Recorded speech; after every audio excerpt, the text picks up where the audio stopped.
This is why you're not getting better at skateboarding. Skaters are constantly overextending themselves, trying tricks that are too hard for them, or going about learning the trick in a way that doesn't make any sense. I'm gonna give you 3 examples of tricks you can learn right now and use skills you can already do to get there.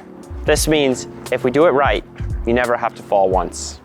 The first topic that we're gonna cover is quarter pipes. Oftentimes I see people going too fast, trying tricks that are too hard for them and bailing unnecessarily. We want to approach quarter pipes with the lowest barrier to entry that's possible, and also the highest likelihood that we roll away from the trick. Approaching transitions like this is more fun and it's more effective. Let's say we want to learn rock to fakies on a small quarter pipe. All too often I see people going too fast, ending up on the deck and getting scared, never really getting close to the actual trick, never even letting the rock to fakie take shape.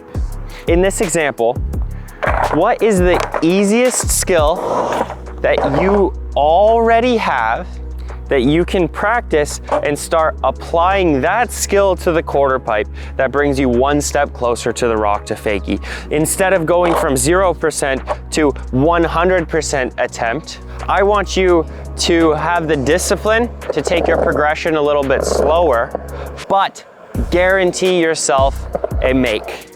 Right? If you can ride up a quarter pipe and back down fakie, you can practice rock to fakies effectively. It's helpful to visualize the coping being halfway down the quarter pipe. If you have some tape, it's a good idea to rip off a piece and to put it on the quarter pipe where your new coping is gonna be. Now that we brought the coping lower, that is the coping now. There's essentially nothing different between my piece of tape and the coping up top. So we can really drill it in our heads that we can practice rock to fakies halfway down the ramp and be making every single one. The first skill I want you to practice is just picking up your front truck and setting it back down above the line of tape. So we'll go at it at a very comfortable speed and just do a very small front wheel pickup. This will help you learn the simple skill of setting your board onto the coping in a comfortable way.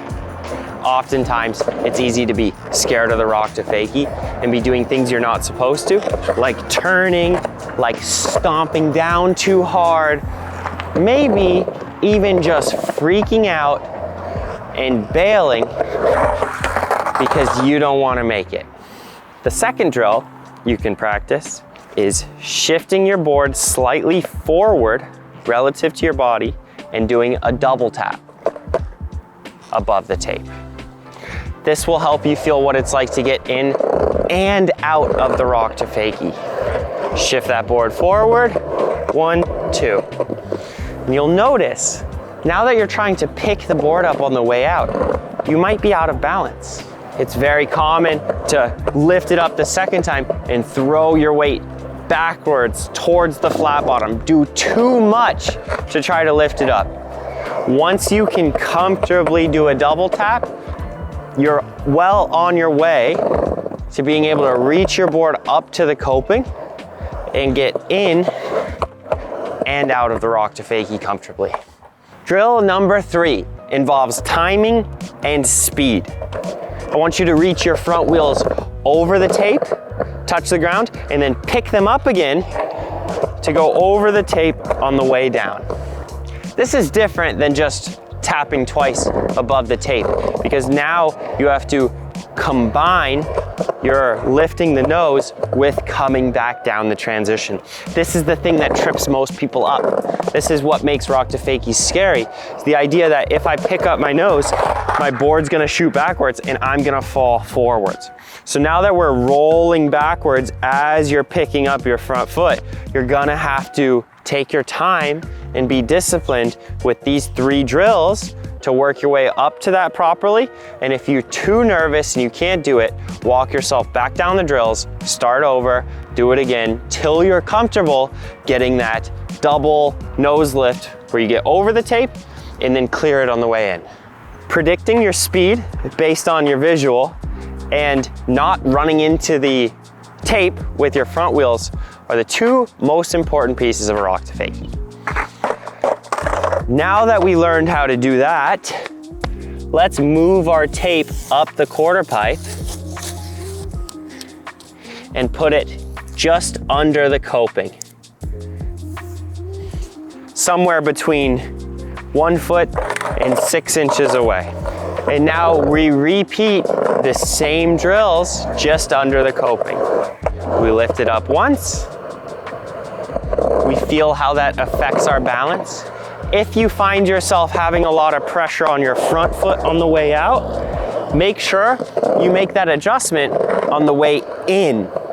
Meaning, okay, I'm starting to fall this way on the way out, so that means on approach, let me shift my board forward a little bit underneath me, so when I step on that front foot, I'm still in the middle and I'm not all the way over the nose. Okay, we got the single tap down. Now we do a double tap.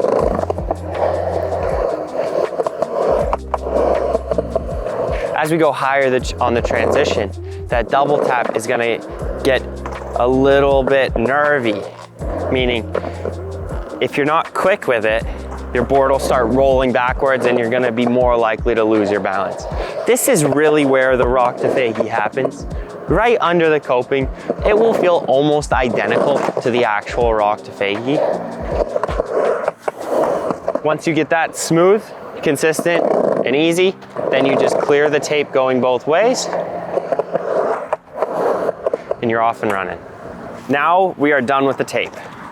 To approach the actual rock to fakie, there's a good rule of thumb that the minimum speed required to do any trick is a good idea. Sometimes speed makes things easier, but it won't solve your problems. Meaning, if there's something wrong with your rock to fakies to where you can't do them slow, just going faster isn't the thing that's gonna save you. Once you learn them and you're comfortable, I can see being a little bit more aggressive being a great way to stay on top of them. But let's start with our first rock to fakie. We want to control our speed, so our front trucks are barely gonna clear the coping. We wanna make sure that we have small coping and it's not likely to hang up. It's easy to roll the board over both ways. The reason we wanna go this fast is so we can replicate what it feels like to do the double tap with that tape high up on the quarter pipe. Once we get the right speed, we just do the double tap, clear the tape on the way up, clear the tape on the way down, and then we have rock to fakies. If you find yourself jumping off, put the tape back on, get comfortable enough with your double taps that they start to come naturally and you really build confidence in your makes before you even try your rock to fakie. Then you got it. We can do the same thing with axle stalls.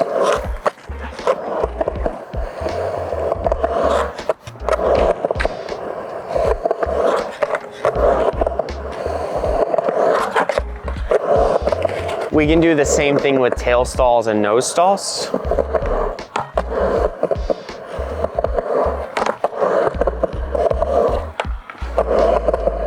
And you can do the same thing with any trick your heart desires. Just make sure you're taking it slow and you work your way up. Let's talk about how we might approach a Euro gap or a step up.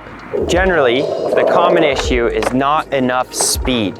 And unfortunately, most people who just don't have enough speed try an ollie higher instead of going faster. Sometimes adding speed is all you need. So now that we covered what to do, let's give you the tools to learn how to do it.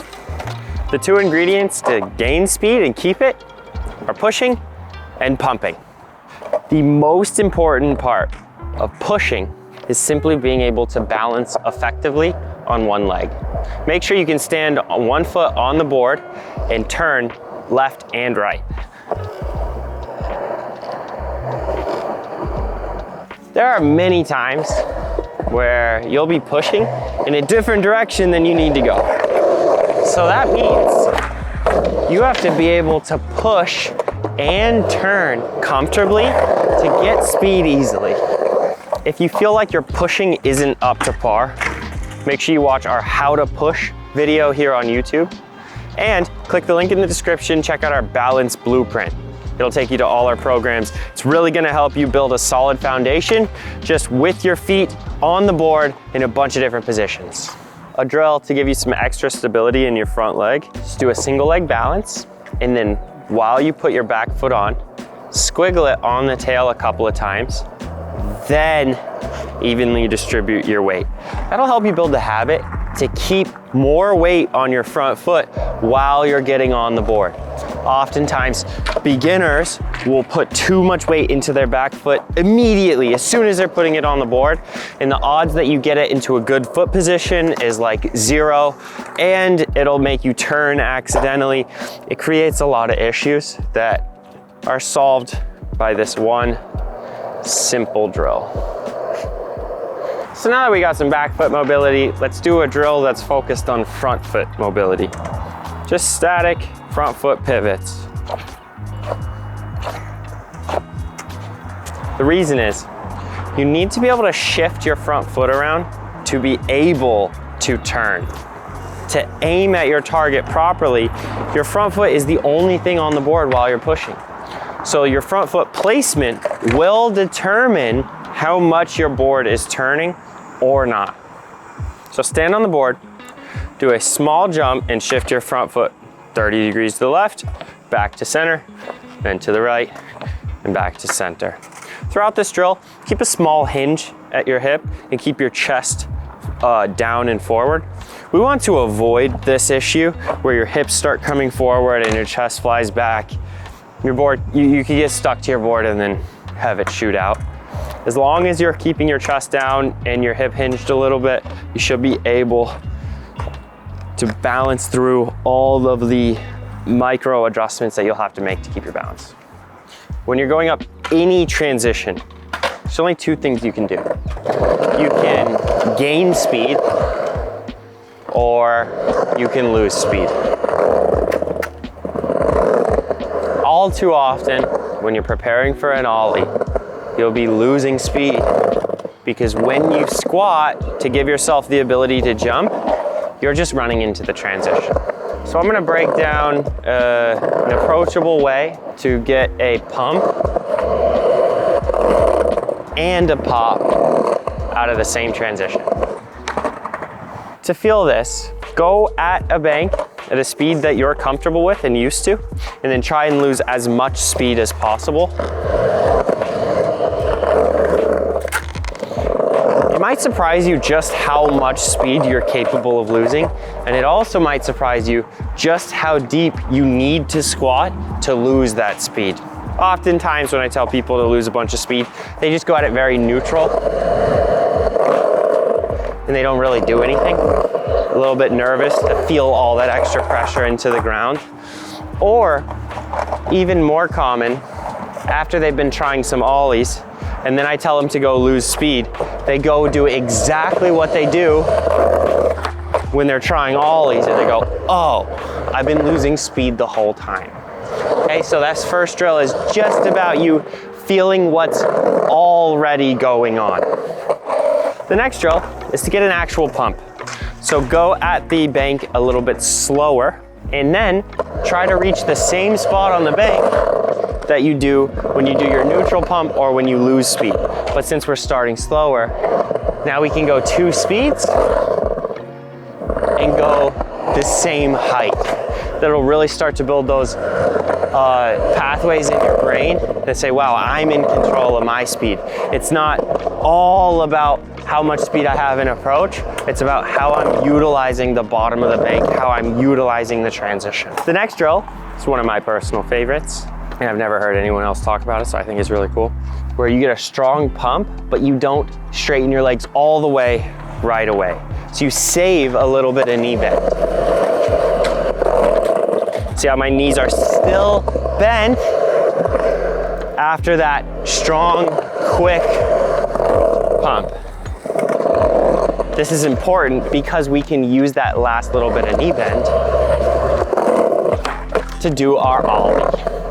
So we run into issues with any other strategy, because if you straighten your legs all the way, now you gotta bend down before you jump. You might not have time to do that if you're going wicked fast. If you squat down as you go up the bank, you lost all your speed. If you don't do anything and you just stay neutral, that's actually a decent strategy, but you better be going really fast on approach, because you're not using the transition to pick up any of that last minute speed that you might need.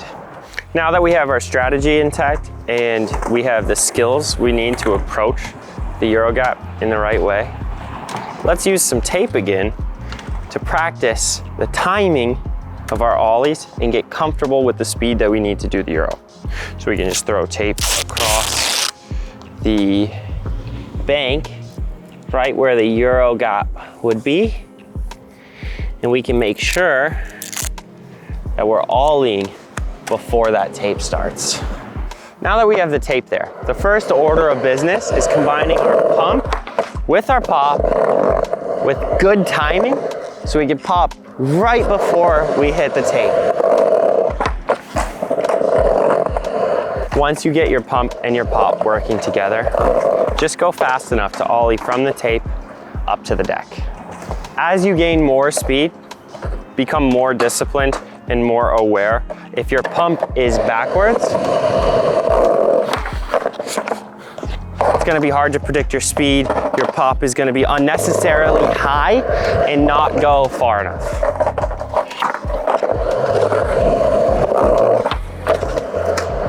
Remember, it's not about ollieing high. It's about maintaining your speed, clearing the tape, getting to the deck, and doing it comfortably. Now for the most important part of this process. We want to accurately simulate what it's like to go up the Euro. So that means take your line that you want to take when you actually do it.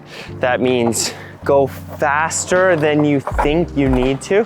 So when it's time to actually do it, you're not doubting if you have enough speed. Make sure you're pushing your speed to the limit when you're practicing, so then when it's time to actually do it, you're not changing any more variables. You're literally doing what you practiced. Pump strong, pop hard, land soft.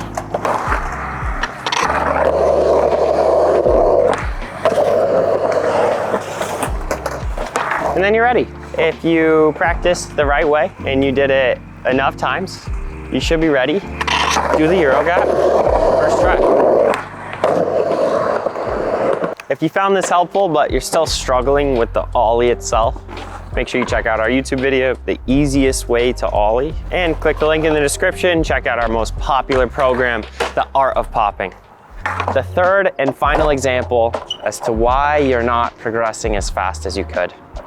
You are neglecting your switch skating. Everybody loves to go to the skate park and skate around.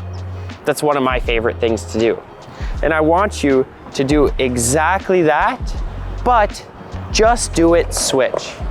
It's as simple as that. Treat yourself like you're a beginner on your skateboard. How would you approach the skate park with the skills you have in your switch stance?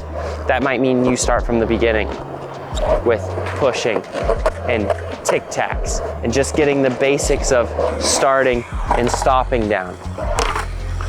As you build your switch skill set, this will give you awareness of how your body naturally sits on the board. You're gonna have to fight some old bad habits. You're gonna have to really connect your brain to your feet to adjust your feet in ways that are intuitive now on your strong side. Not only will your switch skating progress, but will also help you after your session. You go back to your strong side. It will help you progress the tricks you already know how to do and take them even further. There is no downside in learning how to skate switch. let's cover some hard skills so you can get your bearings skating switch, so you can skate around the park comfortably and follow the guidelines of this video. The first drill we're gonna do is wheel hovers. That means we start on the tail, and then we're gonna extend our front leg down towards the ground without letting our wheels touch, and then go back to the tail. This is the foundation of a lot of tricks. Wheel hovers are important because you'll be able to feel the tension on both of your feet while you're in a manual, and you're not required to hold the manual forever just to feel it. The closer you can get your wheels to the ground without touching them and get back to the tail, the better feel you'll have for your board overall. So you feel that tail pick you up on your back foot. You feel both your legs straighten. You can push and pull on your front foot in a way that maneuvers the board. That's the basics of manuals, of ollies, of kick turns, of a lot of legitimate hard skills on your board you can learn through wheel hovers. For the next drill, I want you to do switch backside kick turns on a bank. This isn't about height. This isn't about style. It's not about speed. Honestly, skating switch isn't pretty, and it's gonna be difficult and confusing, and you might look and feel awkward. But the important part is we take it step by step and treat ourselves like we're a beginner, because we are. The most important piece of a kick turn is the rotation. So what you can do is ride up a quarter pipe or a bank, switch, and come down fakie. Before you get up in arms, just for definition purposes, while we're skating switch, you switch your stance. It's just easier to think that way. This is my front foot, this is my back foot. I am a regular skateboarder now. So if I go up and come down fakie, I can do a fakie backside kick turn. I don't need to do a bunch of mental gymnastics to say, okay, now I'm gonna come down forward and do an ollie frontside kick turn, because my body's gonna start moving around and changing in a way that I don't want. I want to practice my switch fakie skating so I can learn how to skate switch better. So do switch fakie backside kick turns and make it feel like it's a backside rotation. Copy what you'd want to do to get yourself to do a backside kick turn, but just do it on flat ground. Speed is not important. It's just about getting this motion where you can spin the direction you want to quickly and consistently. Avoid leaning off of the tail too much and leaning way too far as you start your rotation. Skateboarding is very straightforward like that. Actually, that's one of the things I like the most, is whichever direction you're falling, that's the direction you're leaning. If you're falling backwards and your board is shooting out, that just means you are leaning back as you're rotating. If you're falling forward and you're leaving the board behind, you end up running out, that just means you're diving off of the board that way. Focus on a really balanced rotation. Keep your body all the way over your skateboard, not leaning side to side. Once you can do wheel hovers and switch fakie backside kick turns, just put your skills together, do a small pump up the bank, and rotate. Now you're skating switch.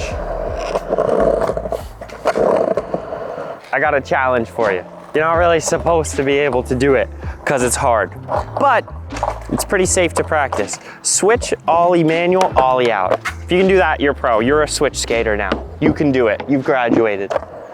Now that you have a clear understanding of why you're not progressing as fast as you could, make sure you check out the rest of our channel. We have a lot of videos on topics like ollies and switch skating and kick flips. Click the link in the description, check out all of our training programs so you can take the guesswork out of your practice, and you'll know exactly what to practice and for how long, depending on what your goals are. Anyways, thanks for watching. I look forward to seeing you at the next one.